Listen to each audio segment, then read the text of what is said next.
적은 거 다 모아놨어요? 아니요. 어디 있어요? 이거 그냥 수업 끝나면 마음 있잖아요. 아, 머릿속에. 어디 하는지 모르겠어. 안녕하세요. 안녕하세요. 안녕하세요. 안녕하세요. 별일 없어요? 네, 네. 계속 들으려고 노력하고 또 노력하고. 아, 그 들음의 대상이 누구 아내? 네, 네, 그렇습니다. 좀 더 집중하고, 잘 들었습니다. 그러니까 어때요? 뭐 일단 반찬도 달라지고요. 아, 직접 아침 들으구나. 인사도 달라지고요. 듣는 게 중요하구나, 그래요? 정말. 그럼요. 그렇죠. 상담도 사실은 뭐 어떤 사람이 문제를 가지고 왔을 때 그 문제를 이렇게 해결하세요라고 얘기하는 것도 상담이지만은 그러나 사실 상담자들이 답을 제시할 수 있는 경우는 별로 없습니다. 없습니다. 네. 그렇죠. 근데 뭐냐면 귀담아 들어주는 거죠. 그랬어요. 공감하고 그 마음을 알아차려주는 거죠. 제가 학교에 있을 때 학생 하나가 상담을 하러 왔어요. 죽고 싶다는 거예요. 죽고 싶대요. 그리고 얘기를 하는데 나 같아도 죽고 싶을 것 같아. 이 아이가 처한 상황을 보면 그래서 내가 생각해도 그런 생각 들 수밖에 없겠다. 그러니까 얘가 깜짝 놀래요. 너 그러면 안 돼. 뭐 이렇게 얘기할 줄 알았는데 내가 생각해도 그런 생각이 들겠다고 그러니까 자기 마음이 우연이 됐대. 살 용기가 생겼어요. 그랬던 경험이 있어요. 그러니까 사람이 행복해지는 때는 내 말이 누군가에게 경청되고 있다고 느낄 때인 것 같아요. 내 말이 누군가가 내 말을 귀담아 듣고 그리고 진지하게 반응을 해주고 그래서 정말 경청하는 자세가 중요한데 세상에서 가장 그 외로운 분이 하나님이셔요. 사람들이 저마다 와가지고 하나님께 기도하거든요. 하나님 제 사정 아시죠? 제 말 좀 들어주세요. 온갖 얘기를 다 해요. 그래서 하나님 다 들으시고 근데 나는 말이야 그런데 갔어요. 아이고야. 아멘 그러고 갔어요 그냥. 아이고. 네? 좀 우픈 얘기네요, 진짜. 그렇죠. 이 상황이 생각나세요? 떠올라요? 네. 그런 거죠. 정말 기도라는 것은 내가 가진 사정을 하나님께 말씀드리는 것이기도 하지만은 다 얘기한 다음에는 주께서 내게 뭐라고 하시나 하고 귀를 기울여야 하잖아요. 근데 음성을 통해서도 말씀하시지만은 깨달음을 통해서도 말씀해 주시고 그리고 때때로 저하고 여기서 공부한 내용 다 잊어버리고 있었는데 하나님이 그거를 툭 쳐서 떠오르게 만들기도 하세요. 네. 하나님은 다양한 방식으로 말씀하시거든요. 근데 또 어떻게도 얘기하냐면 공희 씨 아내가 지나가는 말로 툭 던진 말이 하나님이 주시는 응답일 때도 있어요. 그러니까 이게 참 놀라운 얘기들인데 이거 우린 정말 안 듣는다. 듣기 위해서 우리가 먼저 해야 하는 일은 뭘까요? 이걸 좀 다무는 거예요. 제가 좋아하는 이탈리아에 있는 바울 참수교회가 있어요. 바울 사도가 참수를 당했던 그 장소를 기념하여 만든 트레폰터스라고 하는 세계의 우물이 있는 성당인데 거기 들어갈 때는 거기 성인이 동상이 이러고 있어요. 말을 좀 그만둬야 들을 수 있기 때문에 그래요. 우리가 듣지 못하는 까닭은 뭐냐면 빨리 말하려고 하기 때문에 맞아요. 그렇습니다. 그래서 들음, 경청 이게 필요하고 하나님도 우리가 경청하기를 원하신다. 이게 지난주 얘기였습니다. 오늘 이제 공부해 볼게요. 오늘 수업 예레미야 16강 죄와 벌 8장 4절부터 17절까지 공부할 겁니다. 우리 청운 학생부터 읽어주세요. 너는 또 그들에게 말하기를 여호와의 말씀에 사람이 엎드러지면 어찌 일어나지 아니하겠으며 사람이 떠나갔으면 어찌 돌아오지 아니하겠느냐. 이 예루살렘 백성이 항상 나를 떠나 물러가면 어찌함이냐. 그들이 거짓을 고집하고 돌아오기를 거절하도다. 내가 귀를 기울여 들은즉 그들이 정직을 말하지 아니하며 그들의 악을 뉘우쳐서 내가 행한 것이 무엇인고 말하는 자가 없고 전쟁터로 향하여 달리는 말같이 각각 그 길로 행하도다. 공중의 학은 그 정한 시기를 알고 산비둘기와 제비와 두루미는 그들이 올 때를 지키거늘 내 백성은 여호와의 규례를 알지 못하도다. 너희가 어찌 우리는 지혜가 있고 우리에게는 여호와의 율법이 있다 말하겠느냐. 참으로 서기관의 거짓의 붓이 거짓되게 하였나니 지혜롭다 하는 자들은 부끄러움을 당하며 두려워 떨다가 잡히리라. 보라, 그들이 여호와의 말을 버렸으니 그들에게 무슨 지혜가 있으랴. 그러므로 내가 그들의 아내를 타인에게 주겠고 그들의 밭을 그 차지할 자들에게 주리니 그들은 가장 작은 자로부터 큰 자까지 다 욕심내며 선지자로부터 제사장까지 다 거짓을 행함이라. 그들이 딸 내 백성의 상처를 가볍게 여기면서 말하기를 평강하다 평강하다 하나 평강이 없도다. 그들이 가증한 일을 행할 때에 부끄러워하였느냐? 아니라 조금도 부끄러워하지 않을 뿐 아니라 얼굴도 붉어지지 아니하였느니라. 그러므로 그들이 엎드러질 자와 함께 엎드러질 것이라. 내가 그들을 벌할 때에 그들이 거꾸러지리라. 여호와의 말씀이니라. 여호와의 말씀이니라. 내가 그들을 진멸하리니 포도나무에 포도가 없을 것이며 무화과 나무에 무화과가 없을 것이며 그 잎사귀가 마를 것이라. 내가 그들에게 준 것이 없어지리라 하셨나니 우리가 어찌 가만히 앉았으랴. 모일지어다. 우리가 견고한 성읍들로 들어가서 거기에서 멸망하자. 우리가 여호와께 범죄하였으므로 우리 하나님 여호와께서 우리를 멸하시며 우리에게 독한 물을 마시게 하심이니라.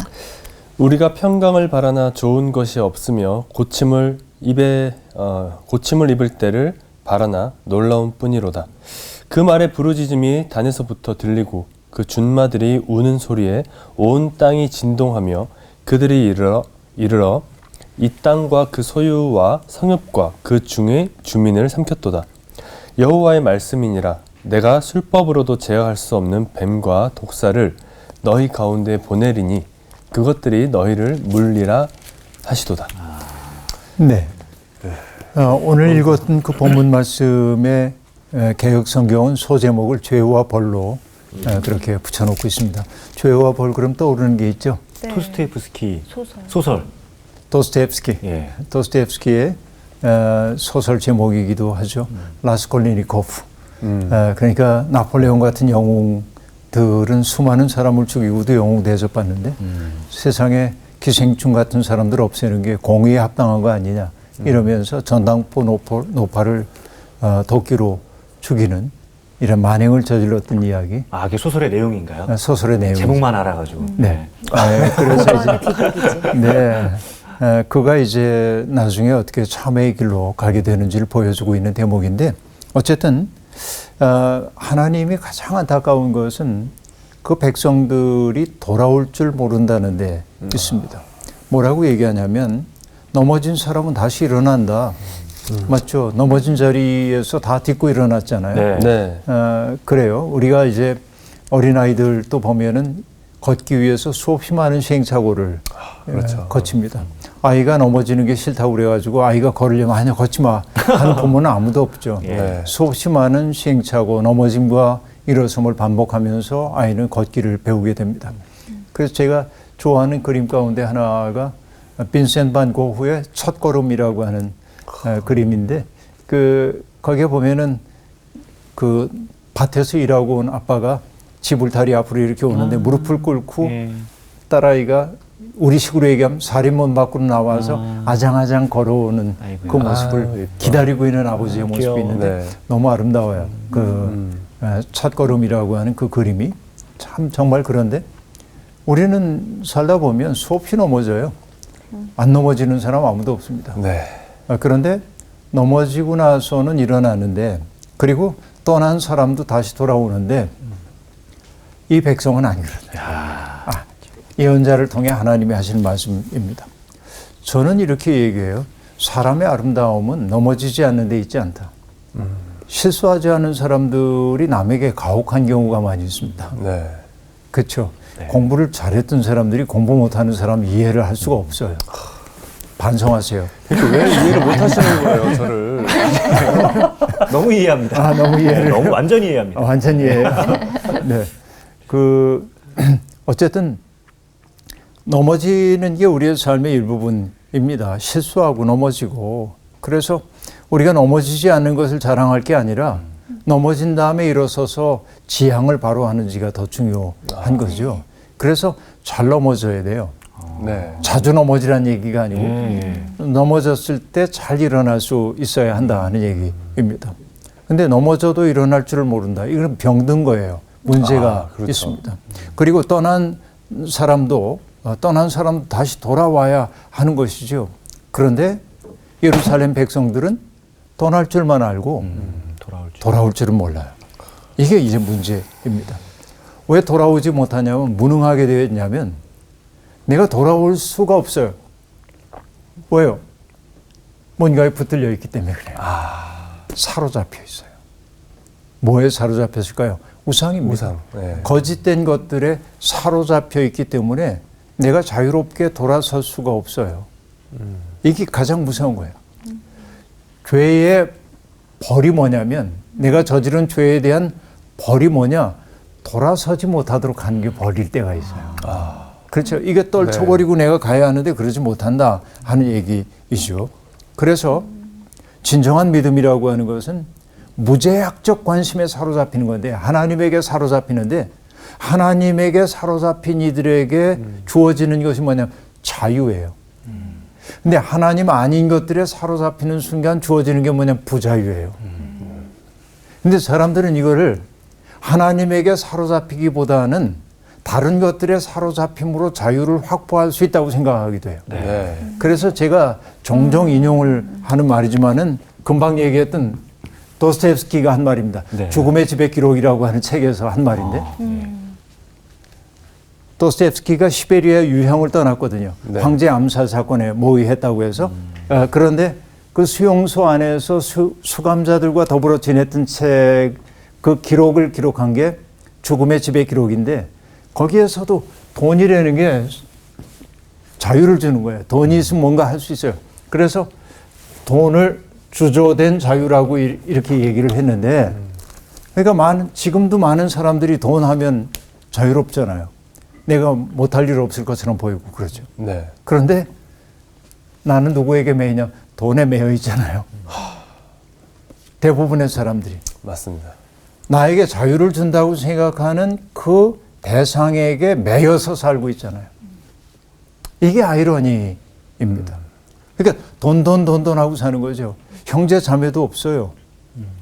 돈 앞에서 우정도 없어요. 그렇다고 한다면 난 부자유해진 거죠. 네. 근데 진짜 자유라고 하는 건 누가 주냐면 하나님 뜻 안에 내가 있을 때만 자유로워져요. 마음대로 살아도 된다는 게 아니고 하나님의 법칙이 내 속에 들어오면 마음대로 살게 되지 않고 배려하는 것이 기쁨이 돼요. 내가 이거 빵 2개를 먹으려고 그랬는데 일화 씨가 배고파요. 하나도 못 먹어서. 그럼 이 빵 2개를 내가 차지하고 먹는 게 자유가 아니라 내 것을 나누어서 하나 줄 수 있는 것이 자유예요. 네. 그 기쁨이 오는 거예요. 이게 하나님 안에서 우리가 누리는 자유란 말이죠. 네. 이게 이제 무엇보다 중요해요. 그러니까 백성들이 넘어져도 일어나지 못하고 먼 길로 떠났다 돌아오지 못하는 까닭은 무능하기 때문인데 그들의 무능은 어디에서 왔냐? 죄에 사로잡혀 있기 때문에 그래요. 돌아서지 못하는 거죠. 이게 안타까움입니다. 세상에 많은 것들이 다 돌아가잖아요. 나뭇잎들도 때가 되면 바닥으로 떨어져서 네. 갈 대로 다 갑니다. 세상 모든 게 순환하도록 되어 있어요. 모천으로 회귀하는 연어도 우리가 알고 있고 철새들도 때가 되면은 자기 갈 곳으로 가잖아요. 이게 이제 중요합니다. 가만히 생각하는 거예요. 약간 문학적인 생각이지만 어떤 그리움이 그들을 그렇게 끌고 갈까? 네? 그러니까 그 모천에서 예를 들면 뭐 남대천 같은 데서 이렇게 이제 깨어났던 이 연어들이 어떻게 먼 바다로 나갔다가 몇 년 이렇게 살다가 돌아온단 말이죠. 너무 너무나 신기해요, 신기한 거죠. 그 메커니즘이 뭔지 설명하기가 쉽지가 않은데 그러니까 우린 어떤 그리움 때문일 거야. 이제 이렇게 이제 약간 문학적 표현이긴 하지만은 그렇죠. 그런데 여러분 바로 이게 우리의 삶이란 말이에요. 신라곤 했어요. 인간이 죄 때문에. 네. 그래서 이 땅에 살고 있는데 우리가 바라는 건 뭐예요? 하나님 나라 향해 가고 있잖아요. 네. 그러니까 우리는 뒤로 돌아가서 원래의 자리로 가지 못하지만 앞으로 나아가 하나님 마음에 당도하려고 하는 나그네이잖아요. 이런 게 중요합니다. 돌아서는 게 구원이에요. 여러분 렘브란트라고 하는 화가 아시죠? 렘브란트. 네덜란드의 화가입니다. 그분의 그림 가운데 유명한 게 탕자의 귀향.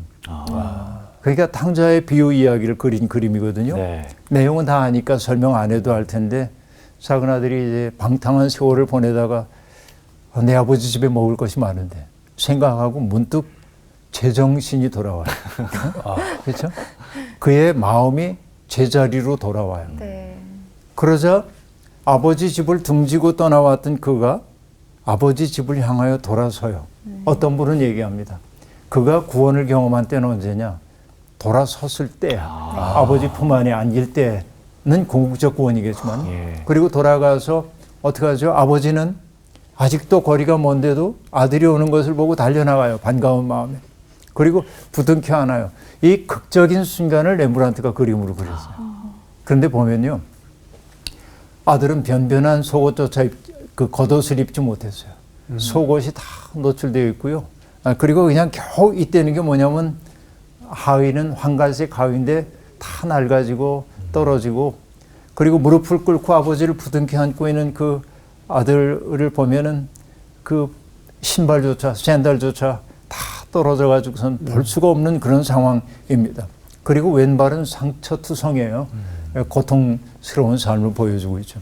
그런데 남은 것이라고는 엉덩이 쪽에 걸려있는 칼 한 자루.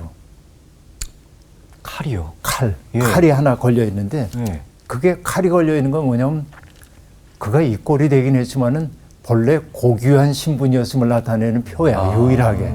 그거 하나 이렇게 남아 있습니다. 그리고 아버지를 이렇게 이제 부둥켜 안고 있어요. 근데 비밀 하나를 얘기하자면은 그 그림에서 돌아온 탕자의 모습을 렘브란트는 누구를 모델로 했냐면 자기 얼굴을 모델로. 아, 진짜요? 인생의 말년에 그 마음이었던 거죠. 그렇게 이제 그려요. 그런데 아버지가 눈을 반쯤 감은 모습으로 아들을 이렇게 안고 있어요. 이게 꿈이냐 생시냐. 내 아들 돌아온 거 맞아? 그런 느낌으로 이렇게 감싸 안아줘요. 큰아들은 저 문 뒤에서 이렇게 때려보고 있어요. 이 그림이 그럽니다. 그런데 이제 어느 분이 그 아버지의 손을 얘기하고 있는데 왼손과 오른손의 손 모양이 달라요. 하나는 여성의 손이에요. 오? 또 하나는 남성의 손으로 그려요. 이렇게. 네. 그래서 짐작일 뿐이죠. 하나님의 모성적 사랑과 부성적 사랑을 함께 나타내기 위한 거다. 이렇게 말하기도 하는데. 근데 어쨌든 이 얘기에서 우리가 아는 것은 뭐냐면 떠난 자만이 돌아올 수 있다. 큰아들은 떠나지 않았어요. 네. 그러니까 돌아올 수도 없었어요. 골칫덩어리예요. 예. 오히려. 그래서 바울 사도도 얘기했어요. 죄가 많은 곳에 은혜가 많다. 네. 내가 정말 그리스도를 떠난 삶이 얼마나 힘겨웠는지 그걸 알기 때문에 그 은혜를 사모하고 그 은혜가 고마운 거죠. 근데 큰아들은 뭐냐면 떠난 적이 없기 때문에 아버지는 내 친구들하고 놀고 먹으라고 송아지 새끼 한 번 준 적 없으면서 저 재산 방탕하게 낭비하고 돌아온 저 녀석을 위해 이렇게 한단 말이에요. 여기 속상해하는 대목이 등장합니다. 그렇죠? 돌아오지 않는 거예요. 이게 문제 가운데 하나입니다. 하나님은 언제나 땅에서 벌어지는 현실에 귀를 기울여 듣거든요. 하나님 그런 분이에요. 근데 정직을 말하는 사람들이 없어요. 진실한 말을 말하지 않고 또 악행을 뉘우치거나 자책하는 사람들도 없고요. 심지어는 뭐냐면 전쟁터로 달려가는 군마처럼 그릇된 길로 질주하고 있다. 기가 막힌 얘기이잖아요. 그러니까 정말 자기 욕망의 벌판 속에서 못할 일이 없는 거예요. 속도를 숭상하면서. 그렇죠? 여러분, 이 속도를 숭상하다 보면 속도. 여러분, 이 속도가 참 중요하잖아요. 지금은. 시간이 금이야 이러면서. 네. 근데 이 속도 속에서는 성찰이 일어나기가 어려워요. 성찰은 느림 속에서 일어나요, 언제나. 네. 네. 그렇죠. 그러니까 속도를 숭상하는 사회가 제일 싫어하는 게 뭐냐? 성찰하는 사람들이에요. 그렇죠. 아, 느리니까. 그래서 네. 전에 얘기했던 거 기억나세요? 이 돈이 주인 노릇하는 세상에 가장 큰 저항이 뭐냐면 자족하는 마음이에요. 네. 자족하는 자족. 사랑. 감사하는 마음이에요. 이건 어디서 오냐? 성찰에서 오거든요. 네. 그러니까 이제 자족하는 마음이 이 자본주의를 위태롭게 한다고만 생각하기 때문에 사람들은 성찰하지 못하도록 물건을 만들어도 한 3년 안에 끝내고 아우 지루해. 그리고 새로운 신상. 소비사회의 죄가 뭔지 알아요? 신상을 사지 않는 데 있습니다. 이게 소비사회의 죄입니다. 저 죄는 잘하고 있네요. 이게 이제 문제예요. 그런데 하나님이 이제 그러시는 거예요. 공중의 학도, 산 비둘기도, 제비도, 두루미도 제때를 알고 산다는 거예요. 그런데 하나님의 백성으로 일컬음받는 그들은 제때가 언제인지, 자기의 주인이 누구인지도 모르고, 심지어는 가증한 일을 하면서도 부끄러워하지조차 안 한다. 스스로 지혜롭다고 생각하는 사람들, 주님의 율법을 잘 안다고 생각하는, 우리 식으로 얘기하면 신앙인들이, 또 달리 얘기하면 지식인들이, 종교인들이 오히려 사람들을 오도하고 있단 말이에요. 그릇된 길로 인도합니다. 그렇죠? 그래서 사람들을 바른 길로 인도해야 하는 이 지식인들이, 종교인들이 세상을 바른 길로 인도하기보다는 사람들의 욕망에 복무해요. 당신들이 지금 바라고 있는 것들이 예배당에 오는 사람들도 저마다의 욕망을 가지고 있는데 이 욕망을 실현하기 위해서 하나님이 도와주실 거야. 그런 얘기를 자꾸만 한단 말이에요. 이게 뭐냐면 욕망에 복무하는 것이라고 얘기할 수 있겠는데 여러분 지식인들도 힘 있는 사람들이 듣고 싶은 말을 할 때가 많아요. 이걸 뭐라고 하냐면 곡학아세 그렇게 자기가 가지고 있는 학문을 가지고 뭘 하는 거예요? 아첨을. 세상에 아첨하는 거예요. 곡학아세하는 거예요. 그러니까 지금 이게 예언자가 딱 보기에 그런 현실인 거예요. 정말 사람들을 바른 길로 인도해야 하는 사람들이 듣고 싶은 말만 하고 있다라고 하는 거예요. 그들은 스스로 지혜롭다고 여기고 있지만 사실은 어리석은 자들이에요. 우리는 알죠? 지식의 근본이 뭔지를. 네. 여호와를 경외하는 거. 경외한다고 하는 것은 정말 그분이 얼마나 아름다운 분인지, 그분이 얼마나 우리가 행복하게 살기를 바라시는지, 그렇죠? 하나님은 잘못된 것을 엄정하게 책임을 물으신다는 분인 것을 두렵게 자각하는 것. 내 삶의 한계가 무엇인지를 알고 사는 게 경외하는 삶일 텐데, 그걸 아는 자가 바로 진짜 지혜를 가진 사람이라고 말할 수 있겠는데, 네. 주님을 경외하지 않는 사람들이 너무 많아요. 그들을 하나님은 뭐라고 얘기합니까? 그들의 삶의 결과 공포에 떨며 잡혀갈 것이다. 그렇죠. 자초한 일이에요. 그리고 끔찍한 얘기가 나옵니다.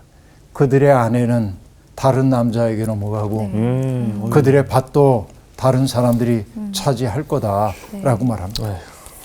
왜 그런 세상에 오나요? 모든 사람이 자기 입속만 차리는 세상이기 때문에 그렇습니다. 사기를 쳐서 재산을 모읍니다. 사기라고 하는 게 사기 당해본 적 있나요? 네. 어이, 그래요? 아이고. 안 당해보셨어요? 아, 네. 근데 이게 사기가 아픈 까닭이 어디에 있냐면 예. 사기를 치는 사람들은 언제나 친밀함으로 접근합니다. 맞습니다. 네. 가장 친밀하게 접근하고 신뢰관계를 쌓은 다음에 속여 뺏어요. 뒤통수를 치는 거죠. 그러니까 재산상의 손해를 입는 것도 힘든데 그 친밀함에 배신당했다는 쓰라림이 더 커요. 아, 그러네요. 네. 사기당함의 아픔은 그런 데 있습니다. 그런데 사기 치려는 사람은 굉장히 친근하게 다가옵니다. 그래서 제가 이제 우리 교인들과 가까운 사람들에게 늘 얘기하는데, 여러분, 뭐, 교회에 있다 보면 전화가 자주 와요. 선생님 좋은 부동산이 나와서 지금 연락드립니다. 정말 많이 와요. 이런 전화가. 네. 근데 이제 그런데 넘어갈 리가 없지만 어떤 사람은 넘어가요. 그런데. 그렇죠. 근데 저는 이렇게 얘기합니다. 그렇게 좋은 기회가 나한테까지 올 리가 없다고 생각하면 속을 일이 없어요. 그렇게 돈 많이 벌 수 있는 기회가 나한테까지 와? 아니야, 그런 일은 없어요, 세상에. 근데 우리는 뭐냐면 정말 솔깃하게 얘기를 하면 남 알기 전에 내가 그걸 붙잡고 싶고 그래서 속거든요. 네, 네. 솔깃하게. 그래서 저는 기준이 있어요. 그렇게 좋은 기회는 나한테는 안 온다. 이걸 알고 살면 돼요. 근데 문제는 뭐냐면 예언자와 제사장까지도 백성을 속인다는 거예요. 백성들이 내적으로 병들어 있는데도 평강하다 말이지. 우리 식으로 얘기하면 괜찮아. 다 괜찮을 거야. 이렇게 얘기한다는 거예요. 역겨운 일을 하면서도 부끄러워하지도 않습니다. 얼굴을 붉히지도 않아요. 염치가 없어요. 수치가 없어요. 이게 타락한 세상이죠. 그래서 그들이 쓰러져 시체 더미를 이룰 날이 올 거다. 결국 이런 그 삶이 빚어내고 있는 것 자체가 시체 더미예요. 여러분 요즘에 와가지고 우리나라에도 좀비 영화가 많이 등장하잖아요. 네. 저는 한 번도 본 적이 없어서 얘기할 자격은 없습니다. 좀비 영화. 근데 정말 많이 나왔고 킹덤인가 하는 드라마가 유명하다면서요. 좀비. 근데 좀비는 뭐예요? 자기가 죽었는데 살아있는 줄 아는 게 좀비예요? 아니, 그걸 아예 자각을 못하고요. 그냥 자각조차 없죠. 욕망에만 이끌려서 죽었죠. 네, 죽었죠. 영혼이 없는 거죠. 네. 죽었는데 살아있는 줄 아는 것도 좀비지만 산 줄 아는데 그러니까 죽은 줄 알았는데 살아있다고 생각하는 것도 좀비지만 살아있다고 생각하나 실상은 죽은 것도 좀비인데 그렇죠. 네. 이런 일들이 너무 많은 거 아닌가 지금.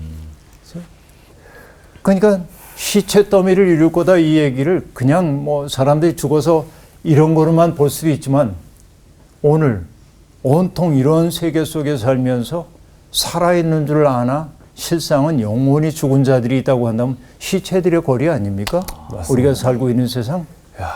좀비의 세상이라고 하는 것은 뭔가 환상, 판타지 속에만 있는 세상이 아니라 어쩌면 지금 이 거리를 돌아다니고 있는 이들이 좀비와 같은 형태인지도 모르겠잖아요. 이게.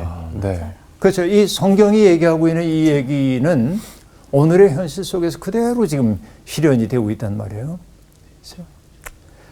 남북 관계가 굉장히 어려워졌고, 뭐 북한이 뭐 미사일 쏘네 안 오네 굉장히 긴장된 국면이었어요. 일촉즉발. 네. 근데 어느 날 제가 길을 건너려고 그러는데 젊은이들 둘이 얘기를 해요. 그냥 들려왔어요. 난 북한이 미사일 몇 방 쏴줬으면 좋겠어. 그러는 거 한쪽이. 그러니까 옆에 친구가 왜 그러니까 미사일을 딱 쏘면 주가가 떨어질 텐데 나 그때 확 들어갈 거야. 돈 때문에. 그러니까 이게 뭐냐면 좀비 아니에요 이게 결국은. 그렇죠. 좀비예요. 그게 좀비죠. 네. 이게 시신들의 거리란 말이에요. 어떻게 보면. 지금 내가 약간 흥분 상태. 네, 그런 거예요. 그러니까 결국은 그런 삶 속에 우리가 빠져서 자각조차 없이 살게 되면 어떤 것들이 온다는 거예요. 벌을 받을 수밖에 없다. 이게 13절부터 등장하는 이야기입니다. 그렇게 얘기합니다. 여호와의 말씀이니라. 내가 그들을 진멸하리니 포도나무에 포도가 없을 것이며 무화과 나무에 무화과가 없을 것이며 그 잎사귀가 마를 것이라 내가 그들에게 준 것이 없어지리라 하셨나니 라고 얘기합니다. 그러니까 그때가 되면은 사람들이 거둘 것을 말끔히 치워버리셨기 때문에 하나님이 그래서 포도나무에 포도 열매가 열리지 않고 무화과 나무에 무화과 열매가 열리지 않는 거예요. 하나님이 사정없이 거두어 버릴 거라고 얘기하고 있고요. 그리고 나뭇잎들이 마를 거랍니다. 왜? 생명의 근원에서 끊어졌기 때문에 그렇습니다. 그렇죠? 여러분 이사야 58장에 보면 이런 말이 등장합니다. 줄인 자에게 내 심정이 동하며 괴로워하는 자의 심정을 만족하게 하면 내 빛이 흑암 중에 떠올라 내 어둠이 낮과 같이 될 것이다 라고 말합니다. 자, 우리가 이게 빛 가운데 산다는 게 뭔지를 보여주고 있는데 다른 거 아닙니다. 괴로워하는 자의 심정을 헤아려주고 그 괴로운 마음을 어떻게든지 덜어주려고 애를 쓰는 것, 그때 내 마음속에 빛이 찾아들어요.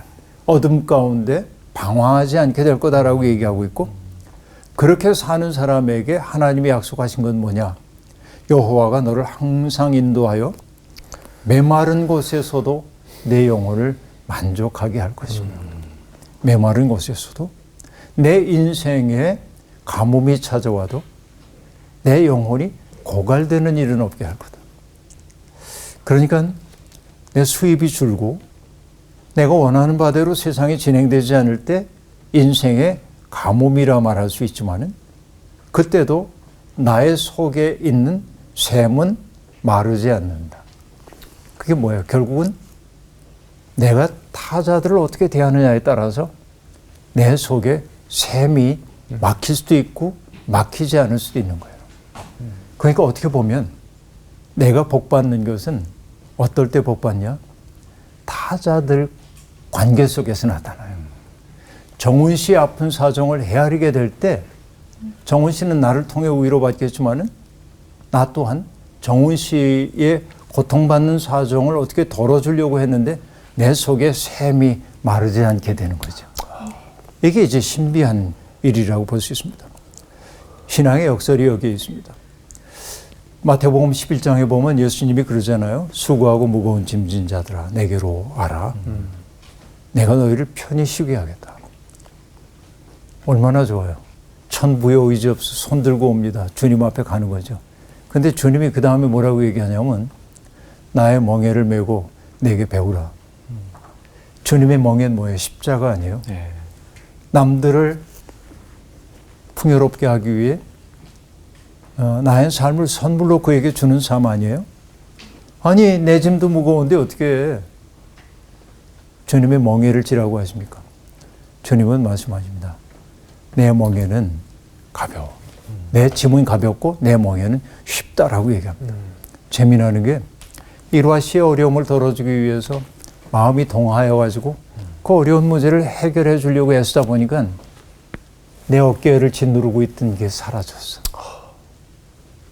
바로 마태복음 11장 28절부터 얘기하고 있는 수고하고 무거운 짐지자 오라고 하는 얘기는 이 짐이 무거워 죽겠어요 라고 얘기하고 있는데 우리를 어디로 인도하냐면은 공희 씨를 좀 도와. 돕기 위해 애를 쓰다 보니까 나를 짓누르고 있던 무게가 사라져요. 이게 십자가 신비란 말이에요. 예. 신앙의 신비. 이 얘기를 지금 하고 있는 겁니다. 그러니까 메마른 곳에서도 내 영혼을 만족하게 하고 내 뼈를 견고하게 하리니 너는 물된 동산 같겠고 물이 끊어지지 아니하는 샘 같을 것이라 라고 말합니다. 이게 이사야가 들려주는 얘기였고요. 그래서 어쨌든 생명의 근원에서 끊어지지 않아야 하는데 어떨 때 끊어지냐면 자기를 세상의 중심에 놓으려고 할 때 생명의 근원에서 끊어지는 거예요. 이 얘기를 일관되게 하고 있습니다. 결국 돌이킬 줄 모르는 이들에게 주어지는 보상은 진멸일 수밖에 없다라는 얘기입니다. 늦게야 사태를 파악하고 살아남기 위해 안간힘 써보지만은 돌이키기엔 너무 늦은 거죠. 견고한 성읍에 들어가 버틸 때까지 버텨보자고 독려하지만은 그러나 자기들의 가슴 속에 깃든 절망감까지 떨쳐버릴 수 없는 거죠. 인간의 깨달음은 언제나 너무 늦게 온다는 데 문제가 있습니다. 때가 늦은 다음에 후회를 하는 거예요. 청개구리처럼. 청개구리와 엄마 이야기. 네, 여러분들도 그거 봤는지 모르겠네요. 우리 어렸을 때 초등학교 3학년 교과서에 나왔나 그런데 엄마 말 지독히 안 듣던 청개구리. 나중에 엄마 돌아가시기 전에 엄마가 유언하죠. 나 죽거든 물가에 묻어줘. 그러니까 그래야 산에다 묻을 거니까 얘는 늘 거꾸로 하니까. 근데 그랬더니 얘가 그때서 후회하고 엄마가 소원대로 해주는 진짜 거예요. 물가에 묻었죠. 참 기가 막힌 이야기였는데. 근데 청개구리 볼 것도 없어요. 우리인데 뭐. 맞아요. 우리들이 그러한데요. 뭐. 근데 깨달음이 너무나 늦게 온다는 데 문제가 있습니다. 그래서 말합니다. 우리가 평강을 바라나 좋은 것이 없으며 고침을 입을 때를 바라나 놀라움 뿐이로다. 원문에는 바라나와 놀라움 뿐 사이에 보라라는 단어가 있습니다. 그러니까 어떻게 하면 되냐면 우리가 평강을 바라나 좋은 것이 없으며 고침을 입을 때를 바라나 보라 놀라움 뿐이로다. 강력하죠? 확정적인 얘기인 것을 알 수 있습니다. 평강을 바란다고 하면서도 정반대를 추구하는 게 인간의 우매함입니다. 우리가 정말로 바라는 것이 뭔지를 생각해 봐야 돼요. 황지우 시인이 황지우 시인이 너를 기다리는 동안이라는 시를 썼는데 기다림에 대한 기가 막힌 이야기입니다. 내가 오기로 한 그 자리에 내가 미리 가 너를 기다리는 동안 다가오는 모든 발자국은 내 가슴에 쿵쿵거린다. 자, 이 기다림의 자세가 뭐냐면 내가 오기로 한 그 자리에 내가 먼저 미리 가서 기다리고 있는 거예요. 그러고 나면은 다가오는 모든 발자국이 내 가슴에 쿵쿵거리는 거예요. 네. 그리고 이제 뭐 시가 계속되다가 뒷부분에 이런 얘기가 나옵니다. 사랑하는 이여 오지 않는 너를 기다리며 마침내 나는 너에게 간다. 그러니까 우리가 좋은 세상 오길 바라잖아요. 네. 앉아서 기다리고만 있으면 안 돼요. 뭘 해야 돼요? 가야 돼. 바라는 그 세상을 여기서 시작해야 돼요. 이게 진정한 기다림인 거예요. 그렇죠. 그러니까 너를 기다리는 그 동안이라고 하는 시가 들려주는 것도 똑같은 거입니다. 그러니까 정말로 평화롭기를 원한다고 한다면 지금부터 내가 누군가를 아끼고 존중해야 돼요. 그리고 그들의 몫을 내 것으로 삼지 않으려고 의도적으로 노력해야 돼요.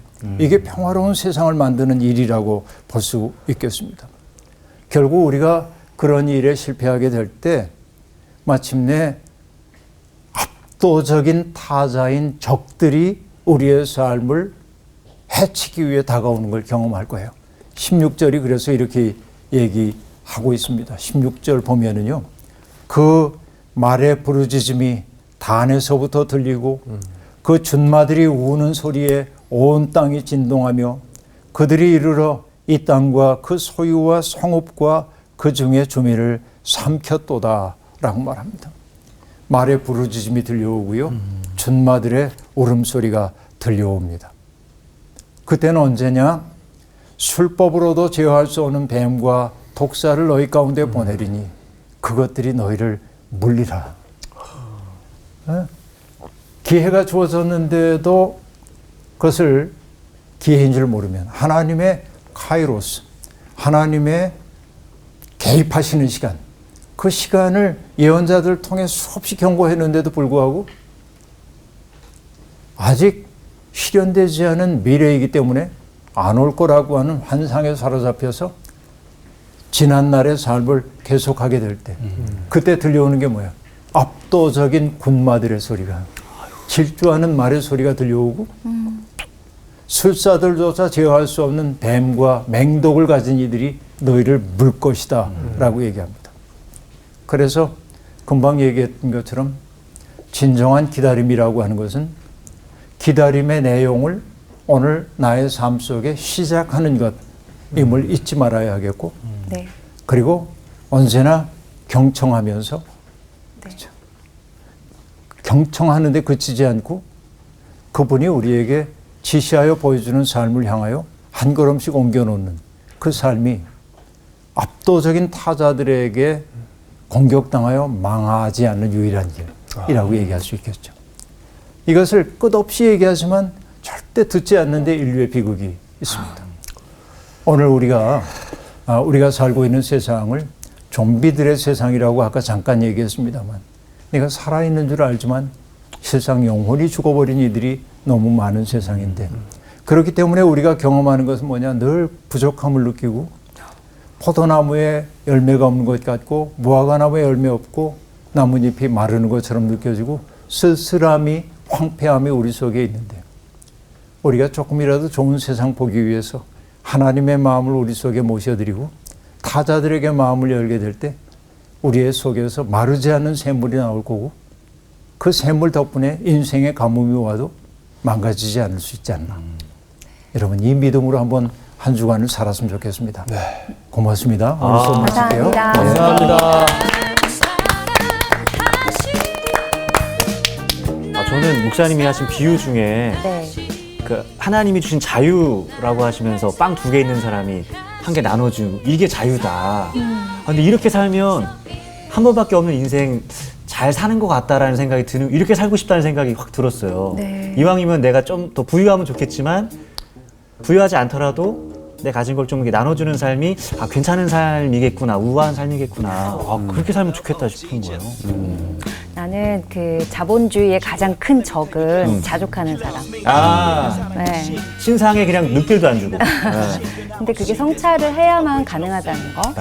진짜 돈이 많으면 자유롭다고 생각을 저는 조금씩 하고 살았었거든요. 왜냐면 뭐 없어서는 안 될 존재니까. 하지만 진짜 없어서는 안 될 하나님을 내가 놓치고 있었구나라는 생각에 오늘은 굉장히 반성을 많이 하는 하루였어요. 네. 그러면 한 주 동안도 우리 하나님께 좀 붙들린 자유를 실컷 누리면서 좀 이타적인 삶을 한번 살아보도록 하겠습니다. 좋다. 네. 화이팅! 화이팅! 이번 주 퀴즈입니다. 하나님은 모세에게 안식일에 나무를 한 사람을 어떻게 하라고 하셨나요? 1. 화목제물을 드리게 하라. 2. 돌로 쳐라. 3. 유리하는 자가 되게 하라.